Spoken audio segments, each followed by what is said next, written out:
అంబటి రాంబాబు నిన్న మళ్ళీ ఇంకొక పగటి వేషం వేసి ఏదో మాట్లాడుతూ ఉన్నాడు. వీళ్ళకి జనరల్ గా మనుషులు అనేటువంటి వాళ్ళకి బుర్ర ఎక్కువ ఉంటది, తక్కువ ఉంటది. మెదడు బాగా పనిచేస్తుంది, కొద్దిగా పనిచేస్తుంది మనుషులకి ఎవరికైనా. ఈ వైసీపీ వాళ్ళకి అసలు బుర్రలే ఉన్నాయో లేవో, ఆ బుర్రలు కూడా మోకాల్లో ఉండేయో అని చెప్పేసి నాకు అర్థం కావట్లా. చంద్రబాబు నాయుడు గారు ఒక పిలుపునిచ్చాడు. ఏమనంటే రాష్ట్రంలో జనాభా ఉత్పత్తి శాతం, జననాల శాతం తగ్గుతా ఉంది.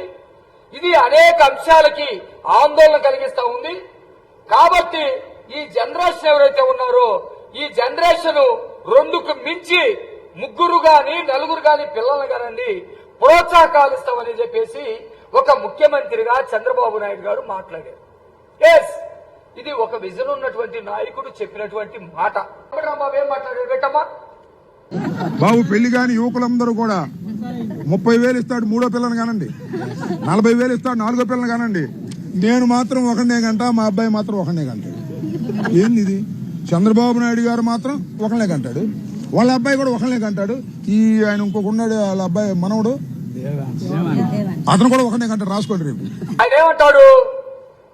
మమ్మల్ని అందరినీ 3 గనమంటున్నారు, 4 గనమంటున్నారు, 4 తోటి ఈ 40,000 తోటి ఏమన్నా సాధిస్తామని.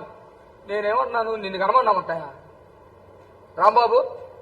నీకైతే 40,000 కాదు, నువ్వు కనుక నీకు సామర్థ్యం ఉండి పిల్లల కంటే నా దగ్గర అయితే డబ్బుల్లో కానీ నేను జోలు పెట్టుకునైనా నువ్వు ఒక్క పిల్లోని కనుక ₹1 ఇస్తా.